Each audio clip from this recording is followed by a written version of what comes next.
अपना उत्तराखंड में आप सभी का बहुत स्वागत है। तो चलिए उत्तराखंड की खबरों की शुरुआत करते हैं। सबसे पहले बात करेंगे देहरादून की। देहरादून में 8 से 9 दिसंबर में प्रस्तावित ग्लोबल इन्वेस्टर समिट को लेकर सरकार तैयारियों में जुटी हुई है और तैयारियों को लेकर आज शाम सीएम पुष्कर सिंह धामी दिल्ली जाएंगे, जहां कल दिल्ली में इन्वेस्टर समिट के मद्देनजर रोड शो का आयोजन किया जाएगा और इस तरह से 7 रोड शो पूरे देश भर में करने का प्लान तैयार किया गया है। आपको बता दें कि ग्लोबल इन्वेस्टर समिट के जरिए सरकार ने प्रदेश में 2.5 लाख करोड़ के निवेश का लक्ष्य रखा है।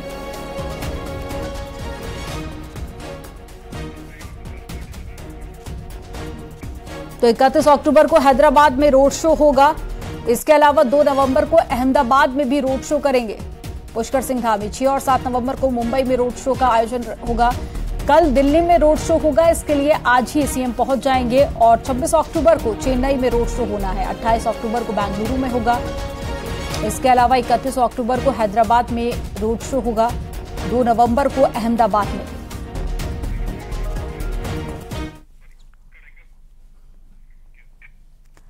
ग्लोबल इन्वेस्टर समिट के लिए लंदन दौरे के बाद में सीएम पुष्कर सिंह धामी अब 16 और 17 अक्टूबर को दुबई के दौरे पर रहेंगे। इस बीच अक्टूबर में ही देश के भीतर 4 रोड शो होंगे। एक रिपोर्ट आपको दिखाते हैं।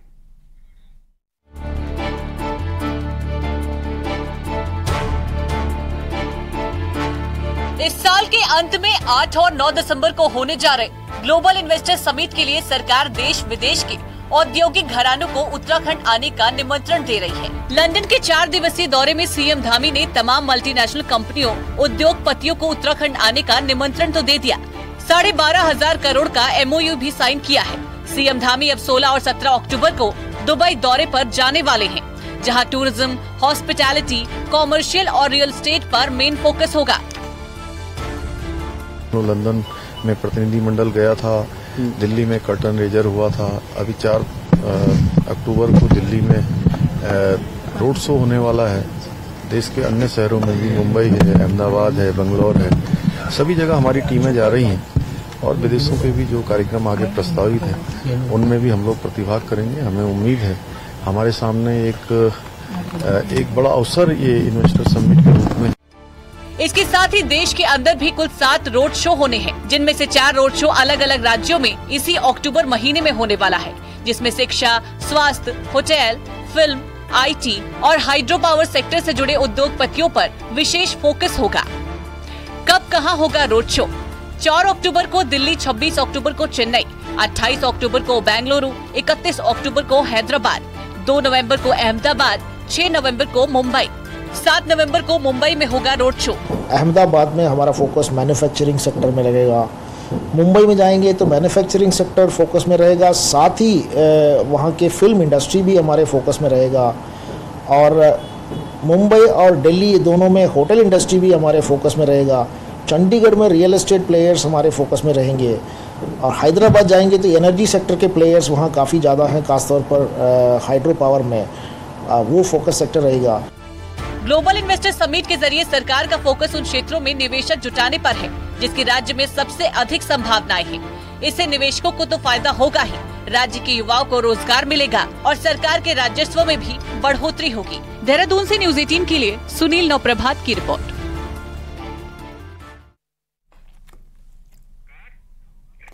पीएम नरेंद्र मोदी के पिथौरागढ़ दौरे को लेकर बीजेपी की तैयारी तेज हो गई है और आज तैयारियों का जायजा लेने आ रहे हैं। कैबिनेट मंत्री भी पहुंच रहे हैं। कैबिनेट मंत्री गणेश जोशी जनसभा स्थल का निरीक्षण करेंगे और साथ ही तैयारियों का जायजा लेंगे, जबकि मंत्री सतपाल महाराज आदि कैलाश का हवाई दौरा करेंगे। आपको बता दें कि 10 और 11 अक्टूबर को प्रधानमंत्री नरेंद्र मोदी का दौरा प्रस्तावित है।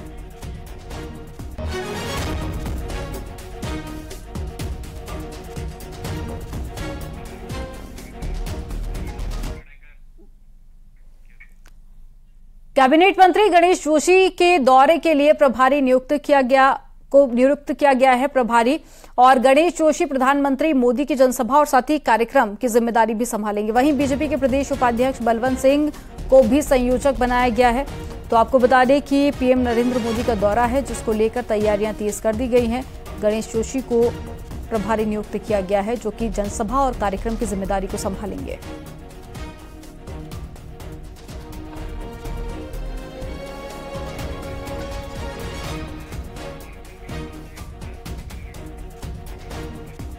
और ज्यादा जानकारी के साथ में विजयवर्धन उप्रेती जुड़ गए हैं फोन लाइन पर। विजयवर्धन, प्रधानमंत्री नरेंद्र मोदी का दौरा है, ऐसे में गणेश जोशी दौरे पर पहुंचे हुए हैं, किस तरह का जायजा ले रहे हैं, क्या कुछ ग्राउंड जीरो से अपडेट मिल पा रही है? जी, मैं आपको बताऊं, तकरीबन 11 बजे बाद इन दोनों मंत्रियों का पिथौरागढ़ में दौरा है। गणेश जोशी को जिम्मा भी दिया गया है पीएम के दौरे को लेकर, जो जनसभा होनी है, अन्य तैयारियां होनी है, उन सबकी जिम्मेदारी उनको दी गई है।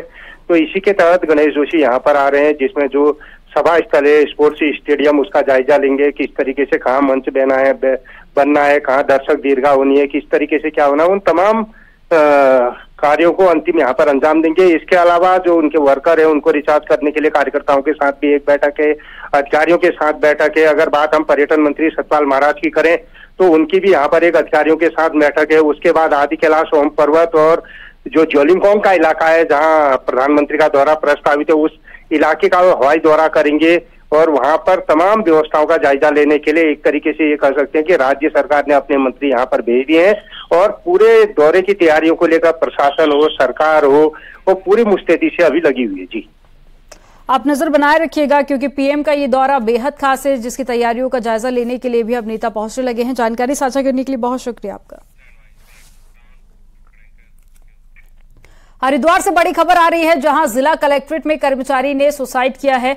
24 वर्षीय कमल कुमार ने ऑफिस में फांसी लगा ली है। सूचना अनुभाग में कनिष्ठ सहायक था मृतक और पुलिस ने शव को पोस्टमार्टम के लिए भेज दिया। तस्वीर भी आपको दिखा रहे हैं, जिस व्यक्ति ने सुसाइड किया है। पिछले कुछ दिनों से परेशान चल रहा था कमल, ऐसी जानकारी भी मिली है। हालांकि पुलिस ने बॉडी को पोस्टमार्टम के लिए भेज दिया है और जांच की जा रही है।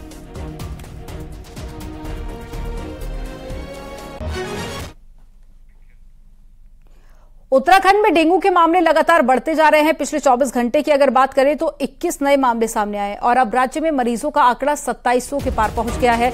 वहीं पिछले 24 घंटे में नैनीताल में सबसे ज्यादा 10 नए मामले सामने आए। इसके साथ ही हरिद्वार की बात करें तो 5 नए मामले आए। देहरादून में 6 नए केस सामने आए हैं। उत्तराखंड में डेंगू के 267 एक्टिव केस हैं। उत्तराखंड में विभागों में कोऑर्डिनेशन की कमी इस कदर रही कि आज डेंगू विकराल रूप में हम सबके सामने है। रोजाना डेंगू केसेस सामने आ रहे हैं। 24 घंटे की ही अगर बात कर ली जाए तो डेंगू के केसेस का आंकड़ा 21 रहा पूरे प्रदेश भर में। फिलहाल एक्टिव केसेस 267 बने हुए हैं, जिसमें नैनीताल में पिछले 24 घंटे के अंदर 10 केस सामने आए हैं। इसके अलावा देहरादून और हरिद्वार में 6 और 5 केस देखने को मिले। लेकिन आप ये समझिए कि लगातार ये कहा जा रहा है कि जितने गड्ढे हैं उन्हें भर लिया जाए। जहां जहां पर कमी देखने को मिल रही है, जहां जहां पर भी डेंगू का लार्वा पनप रहा है, वहां पर चीजों को दुरुस्त किया जाए। लेकिन आज भी सड़कों पर जब आप निकलेंगे देहरादून के खास तौर पर, तो वहां स्थिति क्या है वो आपके सामने है। जगह जगह पर यहाँ देखिए गड्ढे हैं, सड़कें खुदी पड़ी है। हालांकि इन्वेस्टर समिट है दिसंबर में और उसके लिए सड़कों को दुरुस्त किया जा रहा है और उससे पहले स्थितियां ठीक हो जाएंगी, ये भी दावा किया जा रहा है। लेकिन जब डेंगू विकराल स्थिति में है उस वक्त क्या स्थिति बनी हुई है, ये भी हम सबके सामने लगातार बनी हुई है। कैमरा पर्सन राकेश रावत के साथ न्यूज़ 18 के लिए देहरादून से भारती सकलानी उनियाल।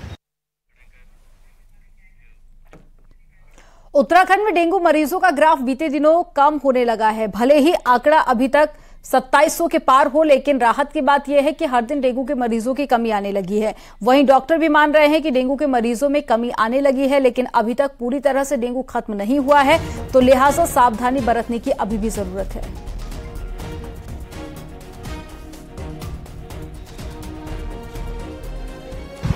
हाँ, पहले से काफी सुधार हुआ है, पेशेंट कम हो गए हैं, लेकिन डेंगू जैसे अभी चल रहा था तो अभी चल ही रहा है, खत्म नहीं हुआ है लेकिन कम हो गए पेशेंट। बरसात में आया हुआ सड़कों पर मलबा तीर्थ यात्रियों के लिए सरदर्द बना हुआ है। लगातार बद्रीनाथ राष्ट्रीय राजमार्ग पर पीपलकोटी, मायापुर, टंगड़ी, पागलनाला में जाम लगा हुआ है, जिससे कि तीर्थ यात्री लगभग 10 घंटे तक जाम में फंसे रहे। लेकिन आने वाले समय में इस जाम से लोगों को निजात मिल जाएगी। हैलग मालवाड़ी बाईपास का काम तेजी के साथ में किया जा रहा है, जिससे लोगों को जाम से निजात मिलेगी।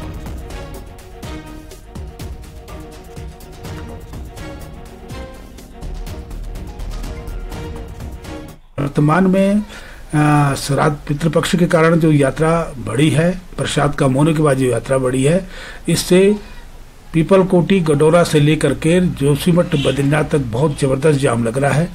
जो आदमी 3 बजे 4 बजे गडोरा पीपलकोटी पहुंच रहा है, वो रात को 11 बजे जाके कई तरह से जोशीमठ और बद्रीनाथ पहुंच पा रहा है।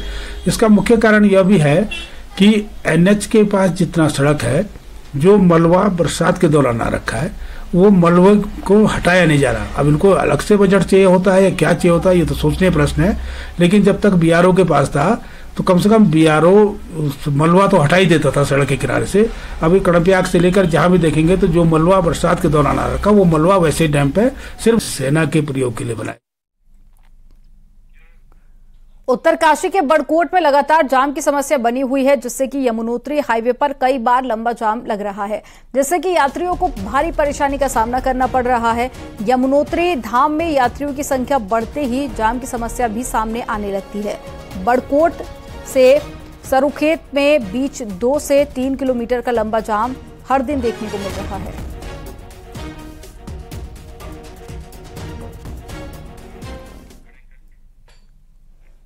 केदारनाथ यात्रा में कल बड़ा हादसा होने से टल गया, लेकिन ये हेली कंपनियों के लिए एक सबक भी है। वहीं इमरजेंसी लैंडिंग के बाद में अब ट्रांस भारत का हेलीकॉप्टर वापस अपने हेलीपैड और पहुंच गया। जिला आपदा प्रबंधक अधिकारी ने बताया कि गुप्तकाशी से दोपहर में हेलीकॉप्टर ने उड़ान भरी थी, जिसमें पायलट समेत कुल 7 लोग सवार थे। जैसे ही हेलीकॉप्टर गरुड़ चट्टी के ऊपर पहुंचा, विजिबिलिटी शून्य हो गई, इसलिए इमरजेंसी लैंडिंग करानी पड़ी। वहीं बड़ा सवाल ये है कि 7 लोग एक हेलीकॉप्टर से कैसे सवार हो सकते हैं और कैसे जा सकते हैं।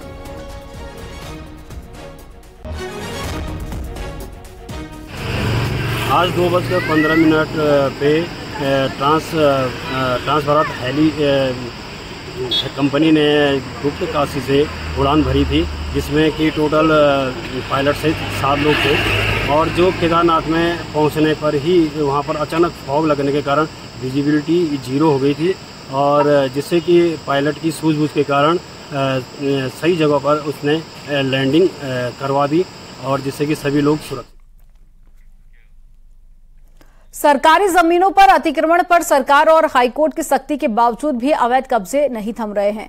कई सरकारी जमीनों पर पट्टेधारकों की मिलीभगत से होटल और रिजॉर्ट भी बन रहे हैं। एक रिपोर्ट आपको दिखाते हैं।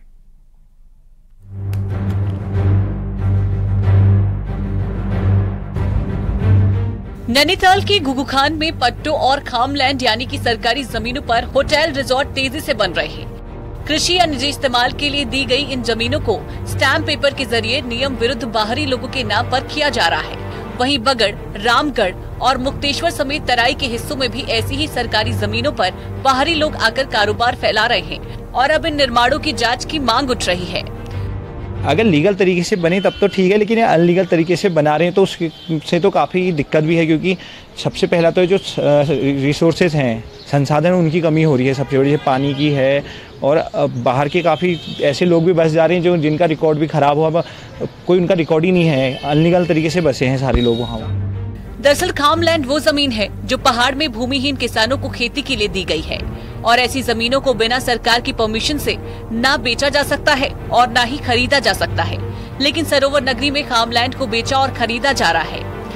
खाम भूमि सिर्फ सरकारी प्रयोजनों के लिए और जो लोकोपयोगी कार्य हैं उनके लिए दी जा सकती है, और पूर्व में भी स्कूल, कहीं पर गवर्नमेंट कॉलोनीज या सरकारी संस्थानें उनके लिए दी गई है। और यदि इसकी खरीद फरोख्त बिना सरकार की अनुमति के की जाती है तो पूर्णतः अवैध है, और इस प्रकार की खरीद फरोख्त चाहे वो रजिस्ट्री भी हुई हो तो उसको निरस्त कराकर शासन में निहित कराए जाने के प्राविधान हैं। जो अवैध रूप से भूमि के क्रय विक्रय की बातें हैं, उसमें लगातार जो शिकायतें प्राप्त होती हैं संबंधित अधिकारियों के माध्यम से उसकी जांच भी कराई जाती है। लैंड फ्रॉड के मामलों में एक्शन भी लिया जाता है। सरकारी जमीन को धड़ल्ले से खरीदा और बेचा जा रहा है, और इस खेल में सरकारी अधिकारियों की मिलीभगत से भी मना नहीं किया जा सकता है। ऐसे अधिकारियों की जांच भी होनी चाहिए।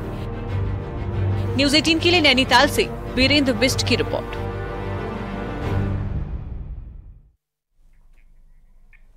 केदारनाथ धाम में आजकल भक्तों का सैलाब उमड़ रहा है। नजारा देख आप भी चौंक जाएंगे।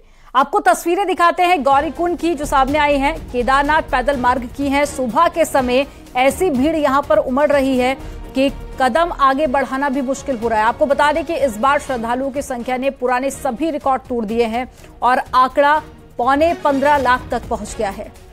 तो पिछले जितने भी सालों का रिकॉर्ड है वो इस साल टूट गया है, क्योंकि इस बार 15 लाख के आसपास अब श्रद्धालु पहुंचने वाले हैं, जो कि अभी तक दर्शन कर चुके हैं। तस्वीरें आप देखिए, बड़ी संख्या में लोग पहुंचे हुए हैं। हालांकि पिछले कुछ दिनों पहले की बात करें तो मौसम भी यहाँ पर बेहद खराब था, बारिश और बर्फबारी हो रही थी, लेकिन उसके बावजूद भी लोगों का जो आस्था है, जो भक्ति है, वो कम नहीं हो रही थी।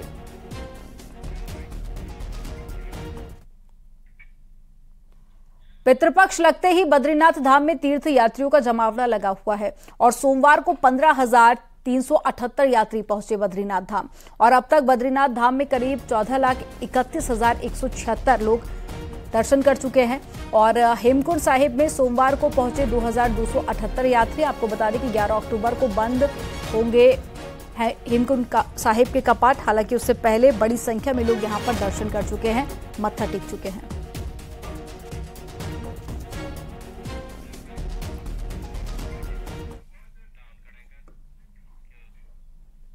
बावन शक्ति पीठों में से एक सती कुंड प्रशासन की उपेक्षाओं के चलते बदहाल स्थिति में है। हरिद्वार में भगवान दक्ष की नगरी कनखल स्थित सती कुंड का कायाकल्प करने की प्रशासन ने एक बार फिर से सुध ली है। डीएम के निर्देश पर अधिकारी भी काम पर लग गए। एक रिपोर्ट आपको दिखाते हैं।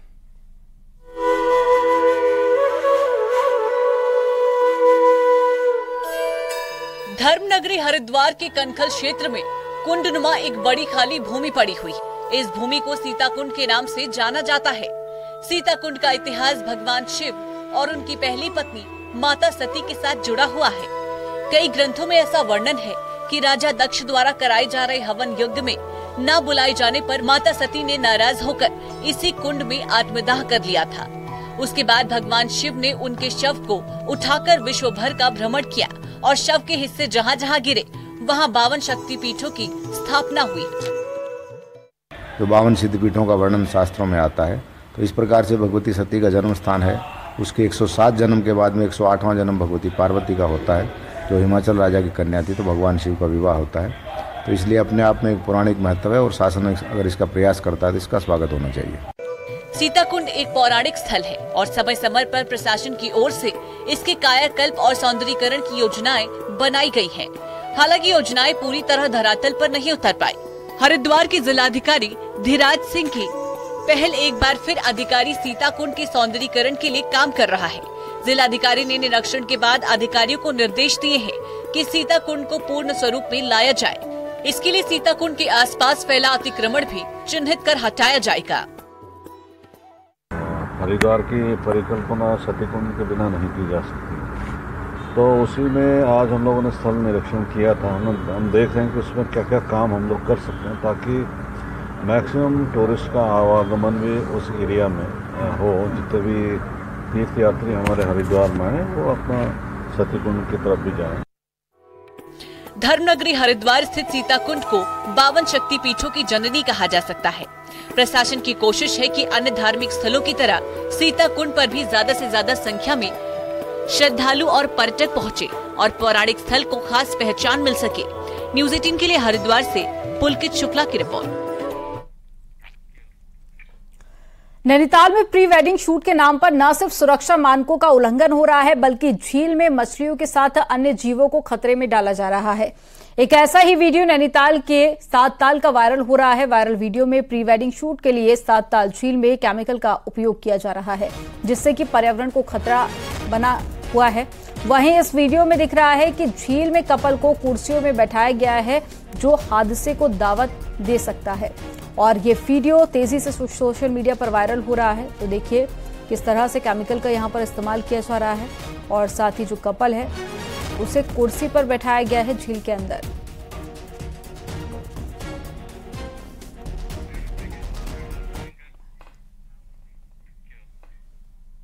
उत्तराखंड में ऐसे कई पर्यटन और धार्मिक स्थल हैं जो कि प्रकृति के अनोखे रंग में रंगे हुए हैं। ऐसा ही एक खूबसूरत पर्यटक स्थल है काग भुक्षुणी ट्रैक। एक रिपोर्ट आपको दिखाते हैं।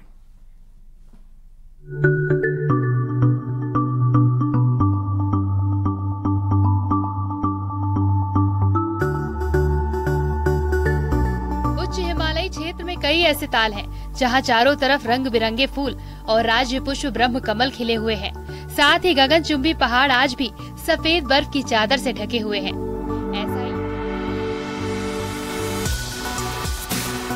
ऐसा ही एक सुंदर पर्यटक स्थल कागभूषणी ट्रैक है। इस क्षेत्र की खूबसूरत ताल को देखने के लिए दूर दूर से सैलानी आते हैं और यहाँ के खूबसूरत नजारों का दीदार करते हैं। 5000 फीट से अधिक की ऊंचाई पर कागभूषणी ट्रैक रूट है। यहाँ तक पहुँचने के लिए लगभग 65 किलोमीटर की खड़ी चढ़ाई चढ़नी पड़ती है, लेकिन इसके बावजूद भी लगातार यहाँ सैकड़ों की संख्या में सैलानी पहुँच रहे हैं और धीरे धीरे इनकी संख्या बढ़ती जा रही है। जरूरत है कि इस ट्रैकिंग मार्ग को बेहतर बनाने की और 64 किलोमीटर के मार्ग में बीच में कोई पड़ाव में व्यवस्था करने की, क्योंकि वो वन विभाग नंदा देवी राष्ट्रीय पार्क क्षेत्र के अंतर्गत आता है, कोर जोन में है, इसलिए ये व्यवस्था स्वयं वन विभाग करे तो पर्यटकों। जो ये हमारा कागभूषणी लेक है, ताल है, ये एक तो धार्मिक उससे भी काफ़ी अच्छे है और पर्यटन के उससे भी बहुत अच्छा अभी तक है। जो अभी यहाँ पे सैकड़ों की संख्या में हर साल यात्री आ रहा है, ट्रैकर आ रहा है जो इसको देखने के लिए जाता है वहाँ पे। इस ताल की मान्यता रामायण काल से मानी जाती है। माना जाता है जब मेघनाथ ने भगवान राम और लक्ष्मण को नागपाश में बांध दिया था, तब गरुड़ ने ही उन्हें नागपाश से मुक्त किया था, जिसके बाद गरुड़ को घमंड हो गया और गरुड़ के घमंड को दूर करने के लिए भगवान ने गरुड़ को कागभूषणी के पास भेजा था, जहां कौवें ने गरुड़ को भगवान श्री राम के अवतार की कथा सुनाई थी।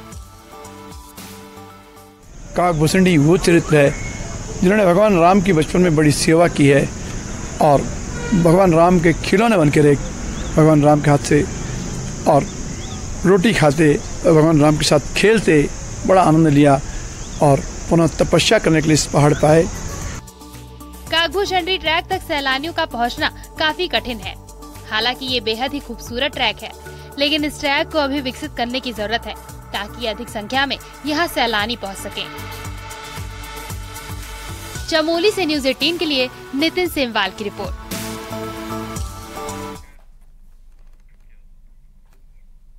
चमोली के पोखरी क्षेत्र में 2 दिन में गुलदार की मौत से वन विभाग में हड़कंप मचा है। रविवार को पोखरी से 2 किलोमीटर आगे रुद्रप्रयाग मार्ग पर एक गुलदार का शव मिला। इसके बाद में सोमवार को भी वन विभाग की टीम को पोखरी के गांव मयाणी के पास में एक और गुलदार का शव बरामद हुआ। वन विभाग की टीम ने गुलदार के शव को कब्जे में ले लिया है और वन विभाग ने आपसी संघर्ष के चलते गुलदार की मौत की आशंका जताई है।